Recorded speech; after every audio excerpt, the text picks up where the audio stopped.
आज तर आमच्यासोबत एक गंमत झाली, ती सांगते. सगळं सकाळचं आवरून बच्च्याचंही आवरलं, चहा-पाणी झाला, नाश्ता झाला आणि बच्च्याला सोडायला मी शाळेत गेले. एवढं बाहेर खूप पाऊस पडत होता. अशात त्याला सोडायला गेले, सोडून माघारी आले. बाकीची सगळी कामं आटपून घेतली. तोपर्यंत आईनं इकडं तीळ नीट करायला घेतलं होतं. घरात थोडे तीळ होते, ते म्हणले नीट करते. हे होईपर्यंत मी बाकीची कामं आटपून घेतली आणि तोपर्यंत बच्च्याचं आणायचं टायमिंग झालं आणि सोसायटीच्या बाहेर बघतोय तर एवढं पाणी घाण साठलं होतं. आता करायचं काय? इथंच आमची 10-15 मिनिटं गेली आणि अशा एवढ्या घाण पाण्यातून आम्हाला पलीकडे जावं लागणार होतं आणि आम्ही पलीकडेही गेलो.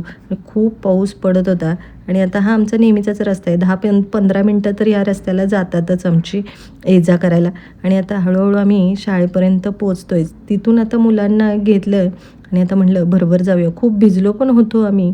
आता म्हटलं घरी जाऊन जेवायचं आहे आणि आता जेवणाची तर तयारी मी अगोदरच सगळी करून ठेवली होती. आता फक्त जेवायचं आहे. चला भेटूया नेक्स्ट ब्लॉगमध्ये. सबस्क्राईब करायला विसरू नका. Bye bye.